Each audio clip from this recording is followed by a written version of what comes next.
Let's move to our next presentation. KPI that works. Sounds promising. Advancing usability while expanding use. Jeremy Rowley is going to join us on stage, who is the Executive Vice President of Product of Digicert. And he's going to be talking about this as a theme. With increasing connectivity, digital trust is an increasingly valued asset. Yet, security teams are facing many challenges. Traditional PKI management and workflows do not always fit modern, evolving use cases, especially with how many devices are now connected online. Please help me welcome for a CloudFest welcome, Jeremy Rowley.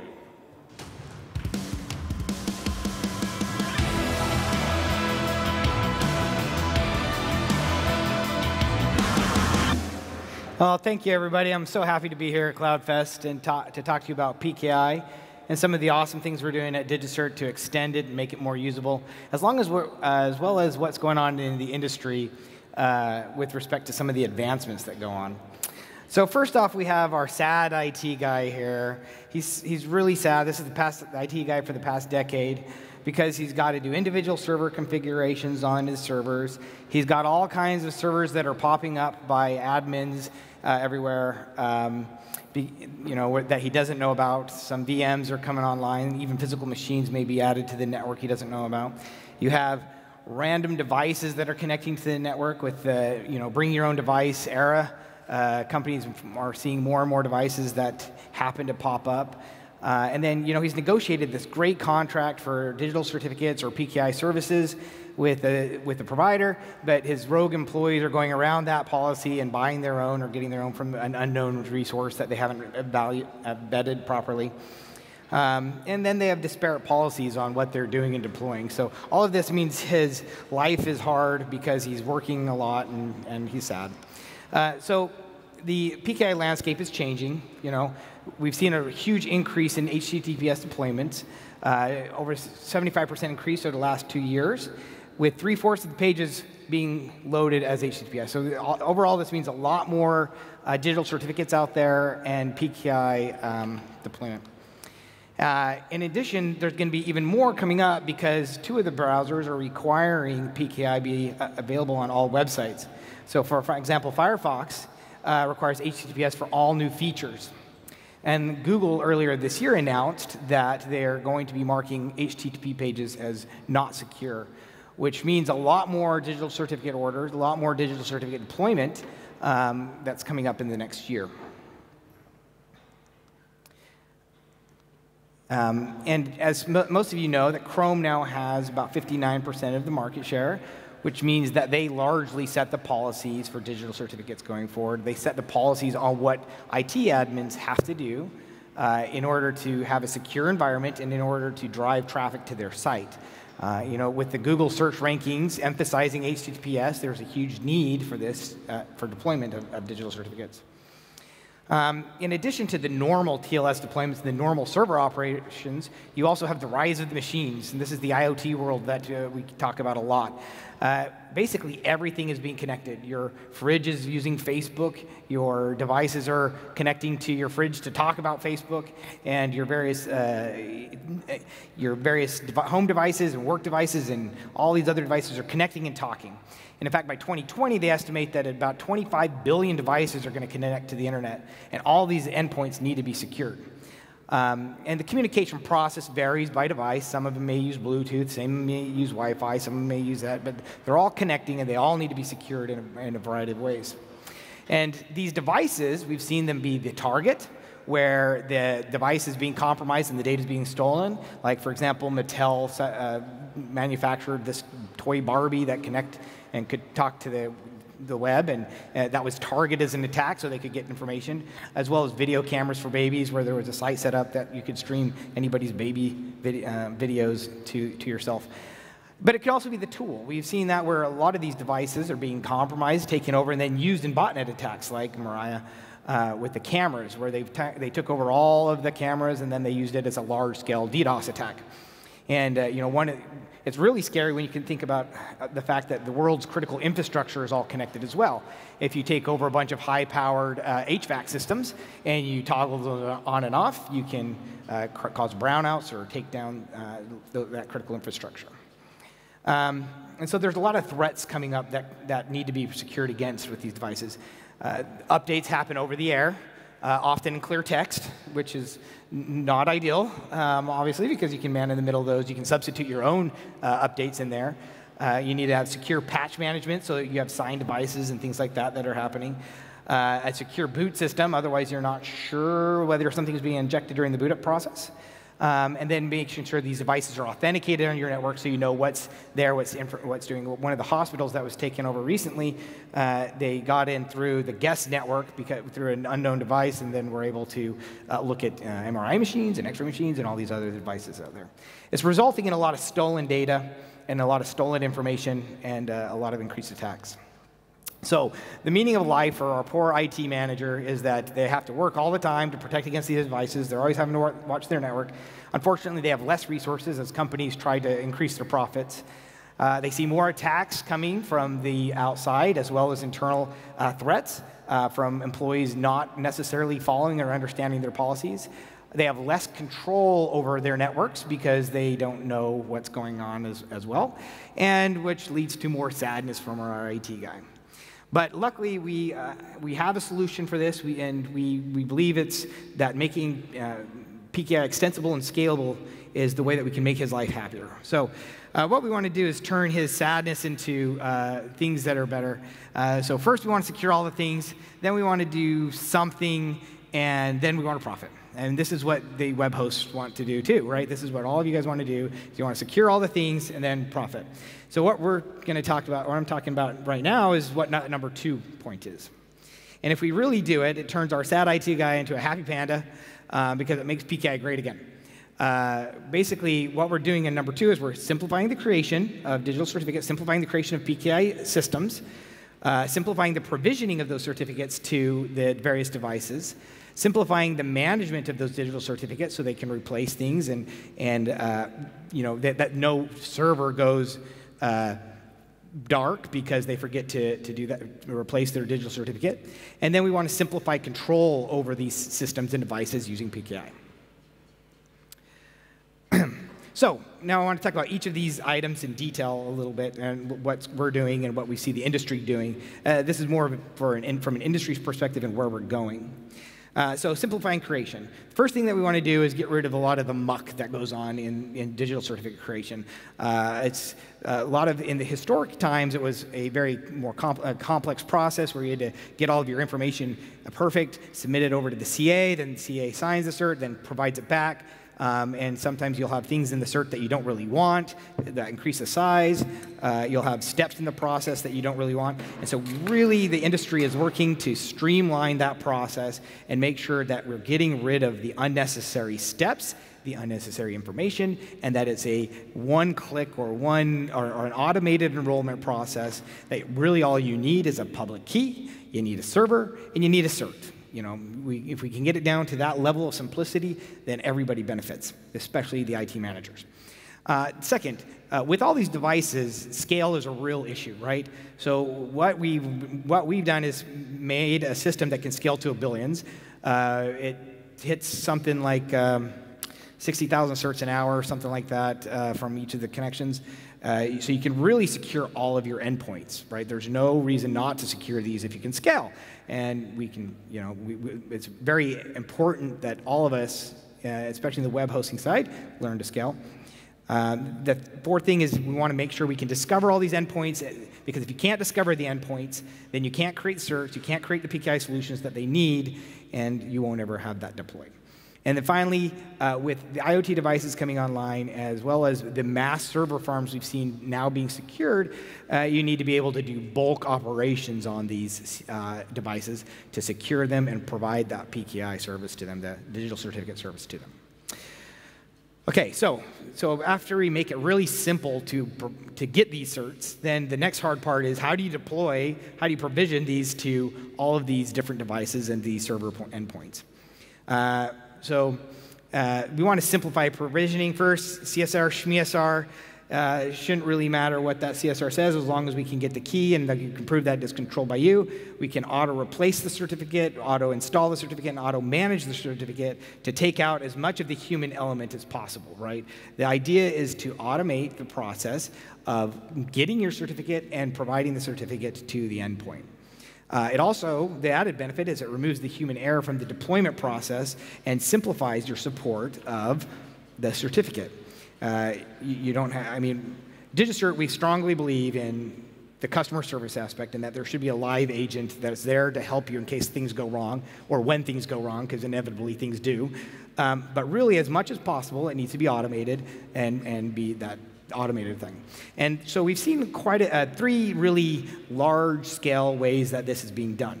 The first is with homegrown tools, where people integrate with our API and they automate the verification and issuance of certificates using their own systems and their own tools, right?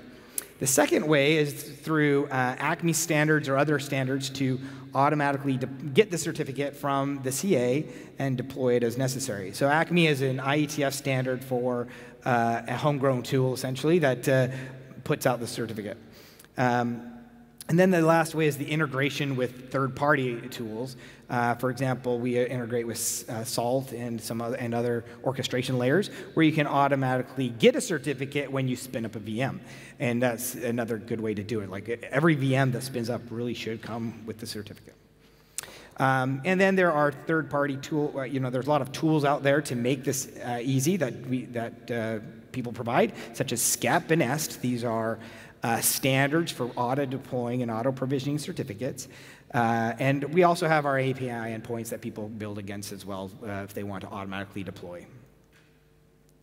Now, to improve usability, we really do a lot of system integration. It's usable if it's easy. And so what we want to do is you want to get the benefit of strongly vetted and publicly trusted certificates that integrate directly with environments you already use. And this is why I think integration into all of the third-party tools is so fundamental to this business and such an important part of the future, and especially with the web hosts and hosting providers and resellers, is making sure that those certificates are available wherever you need them. For example, Microsoft's Azure Key Vault directly connects to Digicert's API and allows you to seamlessly handle the storage generation, whatever you need to do with keys or certs, and it automatically renews it for you if you're using Azure. And that's just one example. We really can do it with anything and anybody. So we've got provisioning down. We've got making the cert simple. So now we can get the certs. But now the next part is to make sure we can manage all these certificates, which presents new challenges in this modern age because of the large amount of certificates. When you have 1 billion devices online, traditional certificate management of finding your endpoint and deploying the cert is difficult.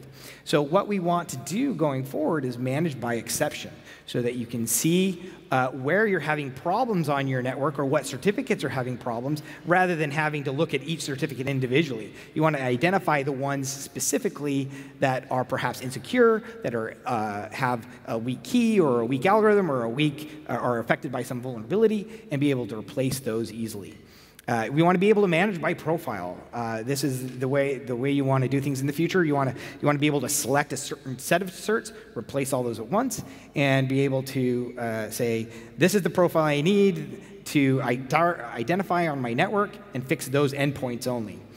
And then manage by delegation. You don't want to do everything yourself. You want to be able to delegate that to the servers and to the automated systems to be able to detect and replace certs as needed. And again, that's also managed by not managing. You want to be able to let the system run seamlessly, so you only have to get involved when things break. And so the first world problem is to have too many servers that you can't manage all your certs. That's a good problem to have, but it's still a problem.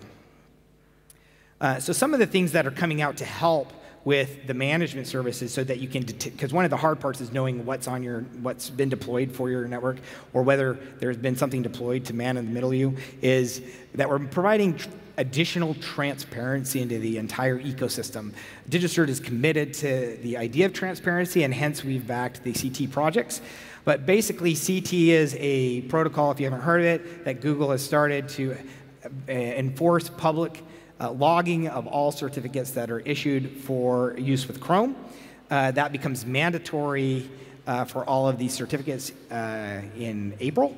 Digicert already logs by default. You can opt out if they're not being used by Chrome, but it's very good for the ecosystem because it creates an auditable log of everything that's been issued. So you can take a look and say, oh, I did not expect to see that certificate for that endpoint from that CA. One of my employees or one of my people are acting rogue. They're outside of their contract or outside of their policies, and we need to lock that down. Or there's this VM I didn't know about that has a certificate on it now. We need to lock that down. So it's great because it detects misissued certificates, it detects policy violations, and it monitors your certificate inventory so you know what's out there. And, okay. And one of the reasons that we really like transparency is because it simplifies control. You don't have unauthorized providers or unauthorized agents in your network that employees may deploy. You know, they may be bringing their own devices that you don't know about. And so we can, using the information, using the transparency information, you can restrict their use and restrict the access and control distribution of the digital certificates to your endpoints. And we believe that you can do that both through the knowledge as well as through the certificate management platforms. And so thus, any certificate management really needs to have user extensibility as well as certificate extensibility. One of the hard points in the industry has been how do you communicate policy effectively to the CA and to your users and to the public about what you use for your certificate records or what you use for certificates. And so we've been working a lot at IETF on improving what's called CAA, and this is basically a DNS record that specifies your certificate policy. So this allows you as an administrator or as a web host to say, I only authorize this certificate authority to issue these certificates. And you can split it up by wildcard. Right now you can split it up by wildcard and non-wildcard. Well, we can take that to another level by allowing you to put in actually an account identifier so that if you want to say this account identifier is the only one that's authorized to issue from this CA, you can further restrict it so that you know who's issuing and where it's coming from. You should be able to control validation types. If you only use EV certs, so you should be able to specify only EV certs. If you only use DV certs, you should be able to specify only DV certs. And then you should also be able to specify how these certificates are validated and issued to you. If we do this, then you can really control all of your policies. Right now, the CAB forum and the CAs can use one of 10, well, now 7 methods to do the validation and issue certs. And the idea is that we would be able to control that method. You'd be able to say, only look in my DNS records for an authorization code to issue the certificate. What's good about this is now you can restrict outside purchases, which saves your budget. You don't have people buying from a random CA or ordering from a random CA. You've also ensured that you've done a security review of the provider to know that they're the ones that you want to use. And you've communicated now policy with CA records on an FQDN level so that you're micro-controlling policies for your organization. And you're communicating that publicly. Now, to simplify security, what we want to do is automate the whole process, including CA record checks. Make sure it's regularly updated so that you're getting all of the information is flowing to all of the endpoints as things change. Let's say we had another heartbleed in the industry or something disastrous like that. Well, it should be an automatic deployment process to regularly update those endpoints. The security policy needs to be distributed, and your security needs to be reliable and effective. So we're trying to prevent man-in-the-middle attacks and other attacks through the deployment of PKI using simplicity, extensibility, and scalability. Okay. And one of the ways to do this and to ensure that you're regularly being distributed is to do short-lived certs. Recently, the CA industry moved to reduce the validity period of TLS certs to 825 days, down from 3 years. And the reasons for that is because it encourages frequent key rotation, which is good, because if you have a compromised key, it's good to roll those keys quite regularly in case the server gets compromised. It allows for faster evolving standards, because at this point, this allows us to change the standards related to TLS certs every 4 years instead of every 6. And it really provides a benefit for automation where you can roll those out all the times. And in the future, I think validity will be measured probably in days and not years. And Digicert, we can already do any validity period you want. You want to do a 15-minute cert, okay? If you want to do an 8-hour cert, it's fine. 90-day certs is pretty common, but you can sign up for any validity period that you'd like. This allows you to roll the keys for the customer and deploy them. Now, of course, that requires a lot of automation on the web, the hosting side, or on the web server operator side. Now, as far as the IoT devices out there, we really need to make sure these are secured in 3 different ways. And when we use PKI, we use it for 3 different things for these devices. First, we want to identify the devices that are on the network, give them an ID that's cryptographically signed, so that you can tell what's accessing what on your network and whether it has the appropriate levels of permissions, right? We don't want things impersonating other things, and we want to be able to control that access.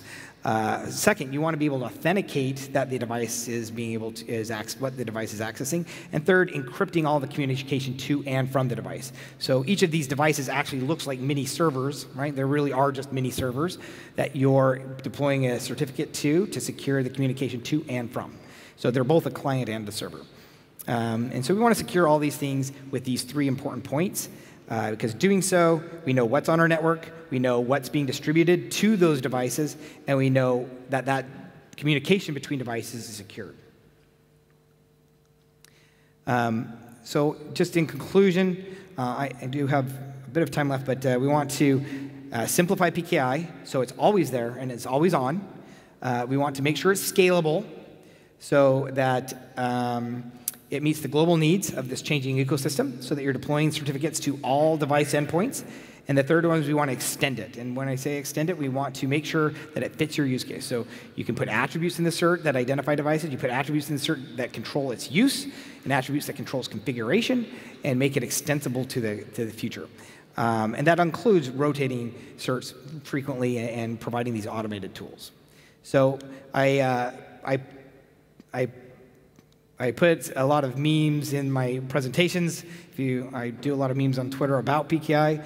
They're usually terrible, as these ones are. So, but feel free to hit me up anytime if you have questions or comments, or if you need any help. I give you my cell phone number, so you can send me a text. You can send me hate mail, whatever you'd like. I don't mind. I just like to hear from the public and from customers, and to see what A, we as Digicert can do better, and B, what we as an industry body can do better to improve the security of the internet and the security of devices. So thank you very much. I appreciate your time. Jeremy Rowley, ladies and gentlemen. Thank you. Stay with me, Jeremy. We've got a bit of time up our sleeves. Let's go and ask the audience, who would like to ask the first question of Jeremy? And while you're working on that, who would like to ask the second question? 5'9". I don't know. Maybe that was a question. Don't fight over it. There's enough questions for everybody. Yep. Any question over here? What would your question be? I can feel it from here. The question is, what time is lunch? Okay, we'll work on that one. It was just such a good presentation. Nobody has any questions. And yet, such a good presentation, no questions. The question I have, Jeremy, how can these guys engage with you? Well, first, if they have questions later on, or they want to know more about what we're doing at Digicert or as an industry, they should contact me directly, or they can contact any Digicert representative and they'll put them in touch with me. But Digicert is primarily focused on improving the internet security, improving customer experience, and innovating in what has been a somewhat stale industry for years, right, in the PKI world. And so what we do is we push a lot of industry standards forward, in the CAB forum and in IETF and other places. And so if you'd like us to participate or you have comments on where the industry is going, or you'd like to see us do something different, we are happy to accommodate. We really like to hear from the public about what should happen and with security and with PKI, and we like to run with that. Like, a lot of our good innovations come from our customer base, and we implement those as fast as we can. So. And where can they meet you here at CloudFest? We're in a booth in the exhibit hall, I think E01, and I'll be there, and so will our team. Okay, E01. All of you, you have one of these in your pocket, and I'm sure you've downloaded the CloudFest app. Here's a great opportunity to go and look up where you can find out more about the presentation we've just heard from Jeremy Rowley. All right. Please make use of your CloudFest app. Jeremy, thank you once again. Thank you again.